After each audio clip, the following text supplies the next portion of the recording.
Okay, the Chiefs have a tell. All right, they have a tell, and I think the Vikings can exploit it. Welcome to the Locked On Vikings podcast. You like that? 3, 1, 2, 3. You are Locked On Vikings, your daily Minnesota Vikings podcast, part of the Locked On Podcast Network. Your team every day.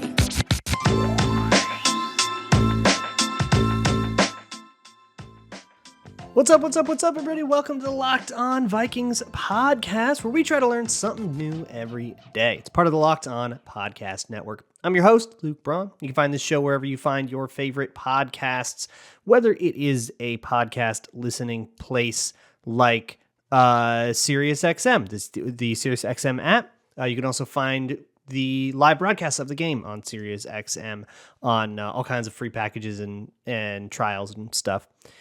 You can also find this show on YouTube or Amazon Fire and Roku. Just download the Locked On Minnesota Sports app. Today's episode is brought to you by PrizePicks, the easiest and most exciting way to play daily fantasy sports. Go to prizepicks.com/LockedOnNFL and use code LockedOnNFL, all lowercase, for a first deposit match up to $100. We're going to do a little bit of PrizePicks later on the show.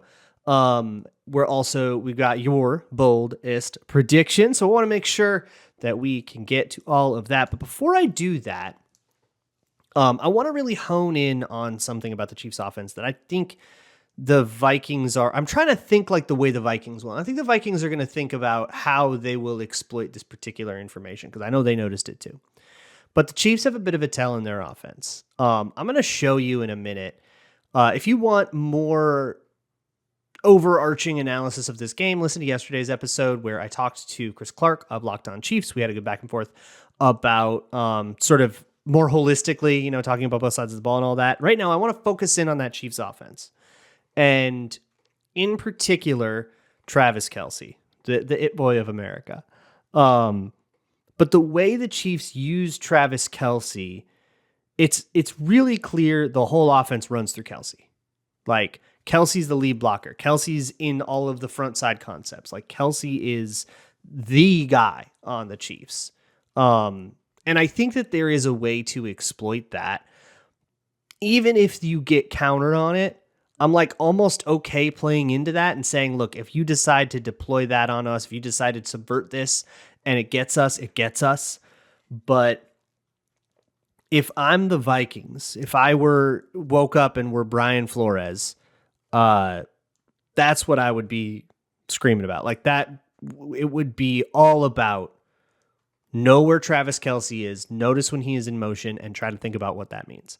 And there's one particular tell with Travis Kelce that was really, really, really prevalent. Like, I think I didn't have time to go through 4 whole games and chart them, but every single time I saw it, it meant the same thing. I'm going to take out a drawing for this for YouTube and smart TV people. If you're just an audio listener, I'll be as descriptive as possible, but I do recommend circling back because I think this is one of those things that needs a visual. So the Chiefs have Travis Kelce motion all the time. He will motion across the formation. He will motion into an inline stance. He will motion across, and then he'll motion back. He will motion a ton. He'll be in motion at the snap, or sometimes he will motion and then stop. He motions all the time. And when you watch a lot of these motions, you will notice some patterns. When Travis Kelce motions to specific spots on the field, it tips off plays. So here's the thing. I don't think the Chiefs care very much about that because subverting between, like, it tips off run and pass, and subverting between run and pass is not the particular brand of deception that Andy Reid likes to use. He will put players in conflict. He'll use other deception. He'll make certain plays look like other plays, but guessing run versus pass is not, which is atypical, and it's part of what makes Andy Reid's offense funky and therefore difficult to defend. So if Travis Kelce starts out wide in, say, a Twins formation where he's out wide as the wide receiver, and then there's a slot receiver and then the offensive line, if he motions into a 2-man stack where he's suddenly stacked up with that wide receiver, they're almost always running some kind of pass play with him. and some kind of choice, some kind of two-man stack concept that's meant to be a man beater, right, to give Travis Kelce a free release. It's almost always the case. In fact, I did not find a time when this was not the case. When Travis Kelce motioned from out wide to a two-man stack, and it wasn't the front side of the play concept. It just always was. And it worked a whole bunch. So I'm sure that I am not smarter than the Jaguars or the Jets, who were most of what I watched. And I'm sure there's just reasons that works anyways. If Travis Kelce motions to inline, where he's then like just lined up as a regular tight end, and if he does not remain in motion at the snap, it is every single time it was GY counter, which means the guard is going to pull and try to kick somebody out. Travis Kelce himself is going to pull and be a lead blocker, and then the Chiefs will hand off and the running back will follow Travis Kelce. Everybody else will down block there. So that is something that you can absolutely take advantage of if you know that it's coming. If you are, say, lined up in front of the guard that is pulling, and you know, hey, Travis Kelce just lined up in line, just motioned to an inline alignment, that probably means that they're running counter to the opposite side of him, which means he's going to pull all the way across the formation. And that means that the guy in front of me is going to back out and pull. You might be able to, if you're quick and you have a good get off on the ball, you might be able to follow that guy right through the gap he vacates and go explode the play. Now, there are ways for this to be subverted, and I have a feeling the Chiefs aren't very mad about this being a thing that teams can figure out. For example, if you consider the play split zone, which is a different run play that looks a lot like counter.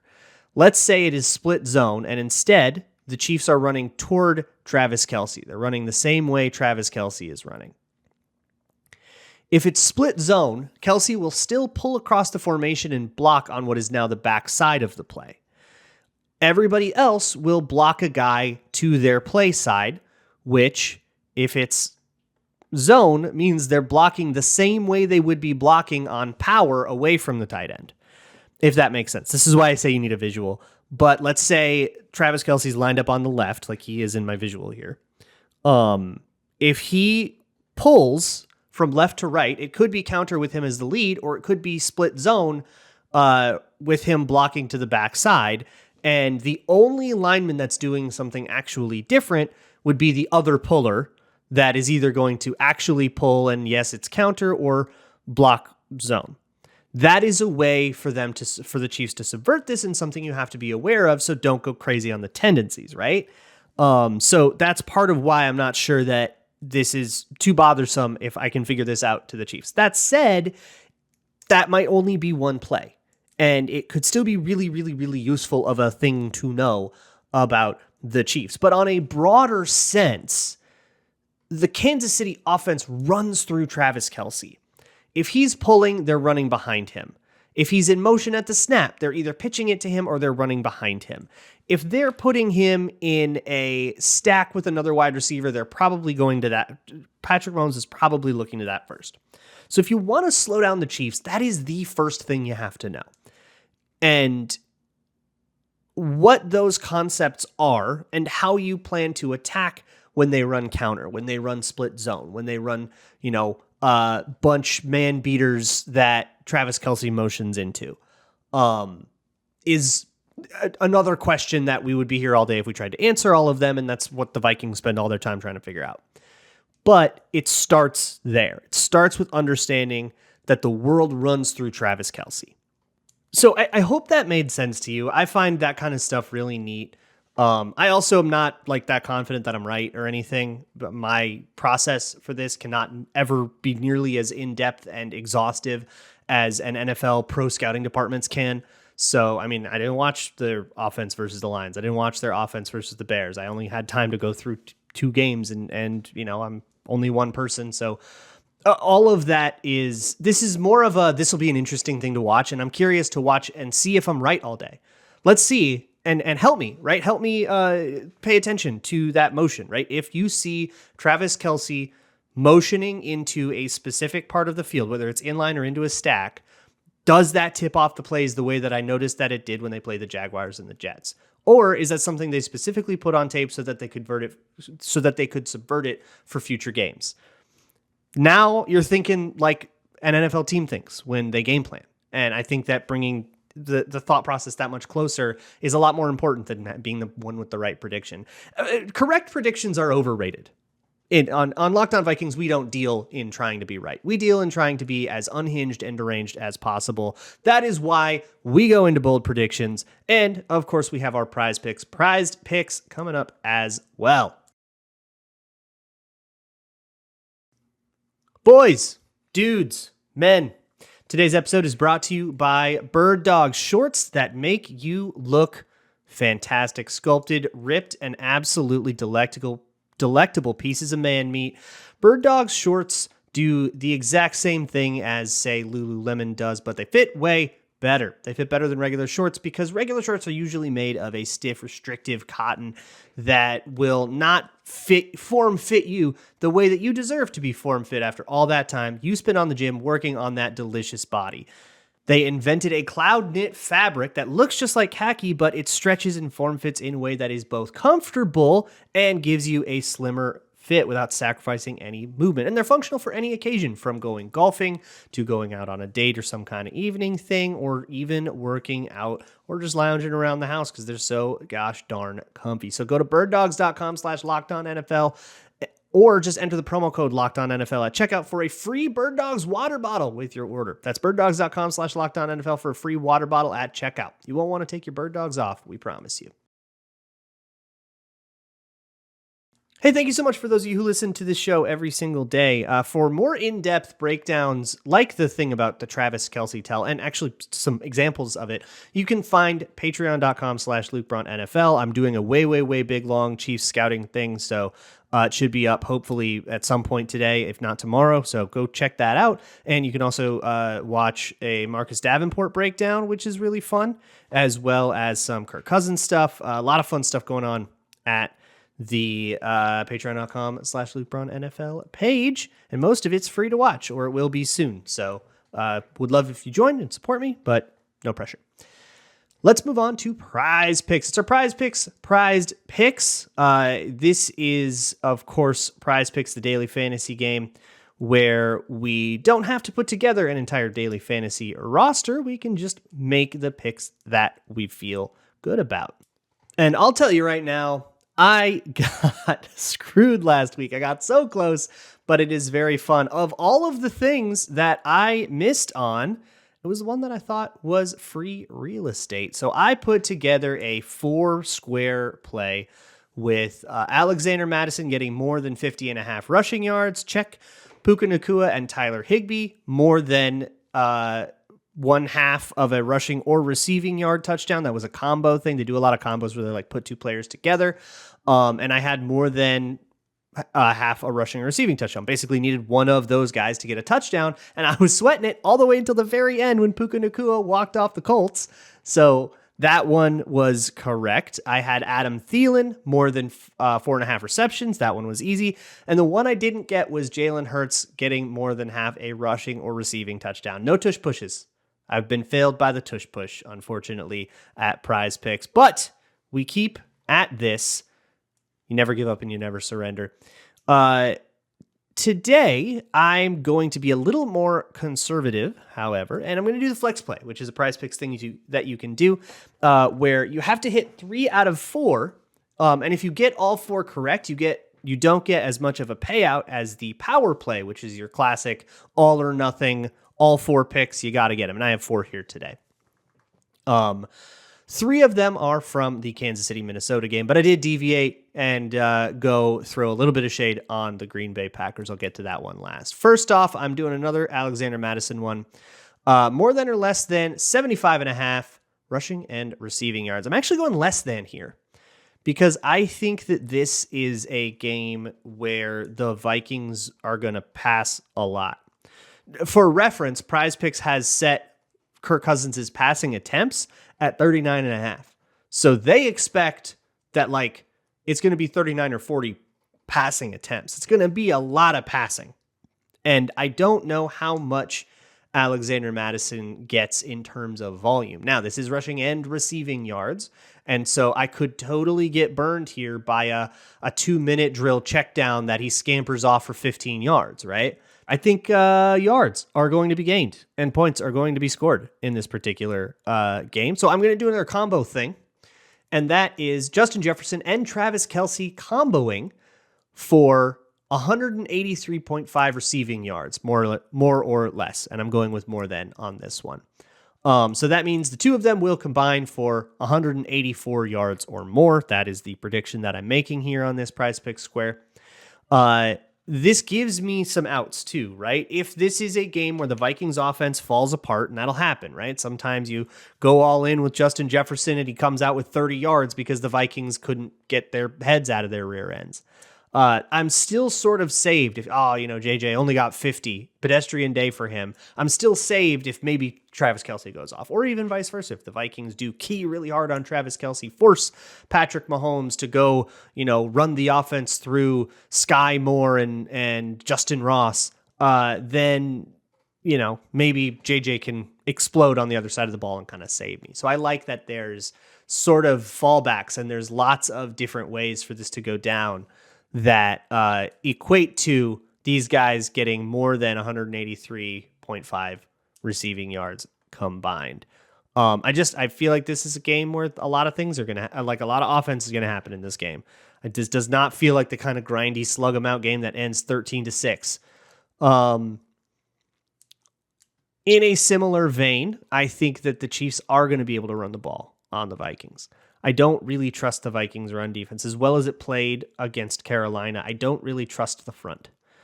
And especially after watching the Chiefs do all of that counter and all of that misdirection that they do. I mean, there's motion guys flying in and out of the frame all the time, right? And it's all eye candy. Sometimes they will have it be a jet sweep, just enough to keep it honest, but it's all just trying to freak your eyes out and get you to miss who has the ball, right? And I think they're pretty good at it. And I think that the Vikings have a lot of youth. This is going to be a very interesting game for Ivan Pace to see how he handles all that. But they also just have maulers up front, man. Anyways, I have one more thing that I'm tossing into this prize picks, which is a square of Jordan Love more than half an interception versus Las Vegas. He just feels really inty. I don't know. Every time I watch him play, it feels like he wants to be Mahomes real bad. This is what I've seen of Jordan Love so far. The only salient take I have on Jordan Love is he wants to be Mahomes. He wants to be Rodgers. He wants to be Mr. Off-Platform. And he can hit some really cool off-platform throws sometimes. And sometimes he can get himself into absolute disaster situations trying to do it. He's not patient enough to sit there and reset his base when he doesn't have to throw off platform. Sometimes he's falling away, dude in his face, he sidearms it and it's a really cool thing and we all ooh and ah at the highlight. But then when he sidearms when he doesn't need to sidearm and it turns into an interception, to me, I'm like, is this all really worth it? Anyways, I don't know. It feels like he has not done a great job of protecting the ball to me. So I'm going with a pick from Jordan Love, even though I know that the Raiders don't exactly have a lauded secondary, right? So, doing a flex play there, and I could get 5 times my money if I am correct on all 4 of those, and that's the conservative option. If you want to join me in playing this daily fantasy game, you can go to prizepicks.com/LockedOnNFL or use code LockedOnNFL for a first deposit match up to $100. And there's all kinds of reasons to do it. For one, they now offer Apple Pay for quick and easy deposits into your account, and they have a reboot policy, so your entries stay in play even if one of your players gets injured for NFL games and for college football top 25 matchups. So any player who exits the first game in the first half and does not return in the second, that player is rebooted. PrizePicks is the only daily fantasy sports platform with actual injury insurance because it takes so much of the fun out of it when you got this whole play and everything hits except the guy that got hurt in the first quarter, and how were you supposed to predict that? It's all very, very cool. Once again, go to prizepicks.com/LockedOnNFL and use code LockedOnNFL for a first deposit match up to $100.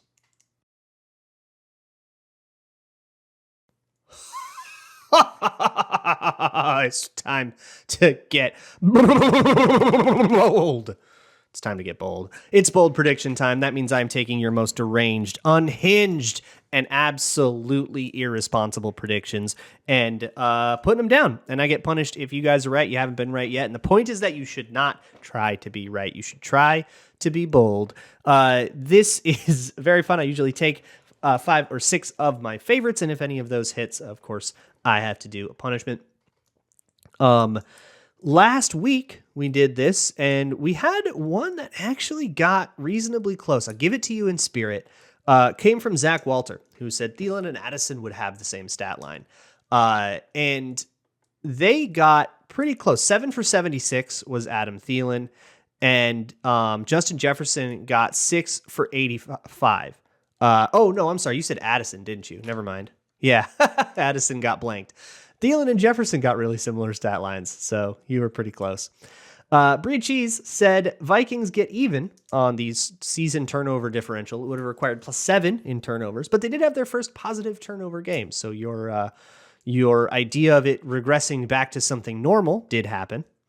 That's turnover regression, by the way. Not like, oh, right, 1-2 or 2-1, and like a normal one. Not that, all the 3-0s are now owed to be 0-3s, right? We don't get to now enjoy a bunch of 3 turnover games on the right side of it because we were on the wrong side of it, right? Plus, turnovers are a skill issue often enough.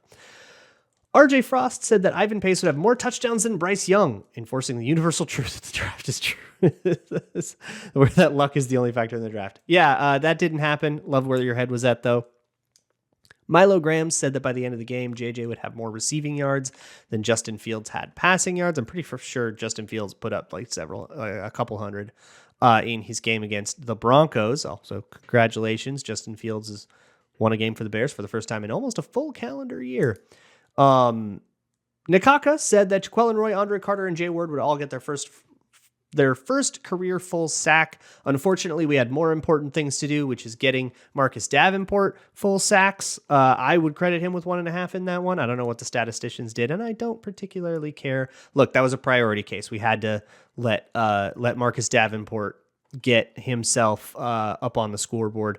And then Skull Ross said that Adam Thielen would set a career high in receptions. He got half of his career high. I can't believe he had a 14 reception game and the Vikings scored 6 points in it. That's unbelievable to me. That was the Bills game, the Josh Allen hurdling Anthony Barr Bills game when Josh Allen was a rookie. Let's move on to the bold predictions from this week. The first one comes from Ben Meyer.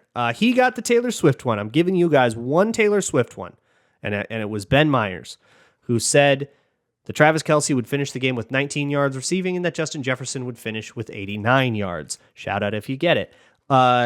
I'm going to make these over-unders. Tie goes to you, of course, because if you actually nail the amount, that rule's right. But I'm going to make these over-unders. So I'll say Travis Kelce under 19.5 and Justin Jefferson over 88.5 is what that would be, right? Yeah. So I'm not good because like the exact amounts aren't as fun, right? If you if you get 1 yard off and you didn't get it, like get out of here.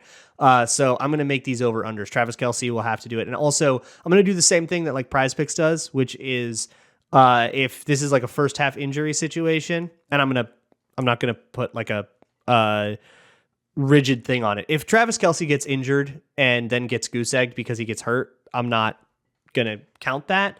Unless it's that he got injured on, the second to last play of the game or something like that. This has to be like a true blanking. I need to feel like they truly blanked him. Honestly, yeah, if he gets blanked for a whole half and then gets hurt after that, that probably will feel that way. So yeah, we'll call it that loosely. Salad Tong says, in memory of Dave Osborne in Super Bowl IV, fullback CJ Ham will be the only Viking to reach the end zone. Kind of funny because the word fullback in 1969 meant a different thing. Dave Osborne was actually more the change of pace back to big old Bill Brown in those teams. He was a little bit more of the finessey guy, but that's what the fullback was, and then the halfback was the big dog. I don't know. Funny how things change. Anyways, I love that you did not appreciate that nuance in this particular thing, Salad Tong, and just went with the names. I think that's way more in the spirit of bold predictions. without a shred of irony, way better to do that. CJ Ham being the only Viking to reach the end zone. Fantastic stuff. King Squeaks says the Chiefs offense will fumble the ball, and on that same play, they will score a TD. Just a full-on, like, ratchet up to 11 of the bad fumble luck that the Vikings have had this year, that they will fumble, but then also score on it. Here's the thing. The rules are I'm not 100% familiar with like all of the fumble, like what you can advance rules. They're a little complicated for me, and I would actually prefer to simplify them. It kind of goes into my fumble out of the end zone thing. Like just don't be able to advance fumbles ever. So in my ideal world, that would be impossible. But I digress. It has to be a Chiefs fumble, and then it just bounces into someone's hands so perfectly, or it needs to bounce. It needs to be like the Freddie Mitchell Eagles thing, 2004 divisional round, where it gets popped up out of his hand, and that's a fumble, but it just lands in the hand of another Eagle, and it's like touchdown Eagles. That kind of thing. On that same play, they will score a touchdown. Yeah, that needs to be what it is. Or it could be, a Vikings fumble or Chiefs fumble, Vikings recover, then fumble it back, Marlon Mack situation, and like this kind of Benny Hill chaos play. Josh, I love this one. Josh says, going full Mahomes style, both quarterbacks will throw a left-handed pass that goes for a first down. Can see Mahomes doing that, have seen Mahomes do that. Kirk Cousins doing that, I could see Cousins doing that. I could absolutely see Cousins going full chaos mode and just flipping one with his left hand backwards into the arms of Garrett Bradbury, who then goes, by the way, Garrett Bradbury upgraded to full participation. So that looks good. Everybody else who is hurt is limited. That includes Seen, Metellus, Marcus Davenport, a whole bunch of guys that actually were suited up. Seen is the only one that wasn't suited up last week that would be. But since he only plays special teams, it's a pretty small impact right now. Nicholas Bartels says that the Chiefs wide receiver group on the season is a total of 588 yards. I'm not checking you on that. So I hope you did your math right. JJ has 543 yards on the season. JJ will end the game versus the Chiefs with more yards than the Chiefs wide receiver room has on the season, which basically means he needs to outpace them this game by 45 yards or more. So that feels insane, right? And the thing is, though, that doesn't include Kelce. So there is a chance there that this game is just a big old Kelce game, or it'll be kind of like the Bears game where they went mostly through the tight end and the running backs. And also there was the DJ Moore of it all. That was most of it. But like that, where it's like, it goes through like one or two main guys, and on the Chiefs, those one or two main guys just don't happen to have a WR by their name. So I could see that happening, but obviously it's completely insane for JJ to get 45 more yards than every other Chiefs wide receiver combined. Would have to be like a 200-yard game for him or something, which, hey, I don't know, man. How much do you trust Trent McDuffie? And then Cole, love this in all caps, Vikings, shut out the Chiefs. Let's go. That's the kind of bold prediction I'm looking for. It's simple enough. Hey, I love the complicated ones that require me to look up the temperature on the day or whatever. Love that energy, but you gotta appreciate the simple classics. Vikings get a shutout, all caps. No hesitation. Set it with your chest. Absolutely love it. Cole also gave me a score. I forget what it even was, but again, exact numbers aren't exactly fun, so I'm not holding you to that. I'll just say, and usually people will be like, and Vikes win 31-17. Like, I usually just ignore that part, so you don't have to waste your time by giving me a score prediction. I never read them. I only read the bold parts of your prediction, the fun parts, the real cursed stuff, the real evil things that ooze out of your brain holes. Oh boy, this is going to be a weird week, isn't it? Whatever happens, come hell or high water, I'll be back to break it down on Monday. You can also find the postcast, Minnesota Football Party. Hope you guys are enjoying that on the Locked On Vikings audio feed, by the way. I'll see y'all Monday. And as always, Skull.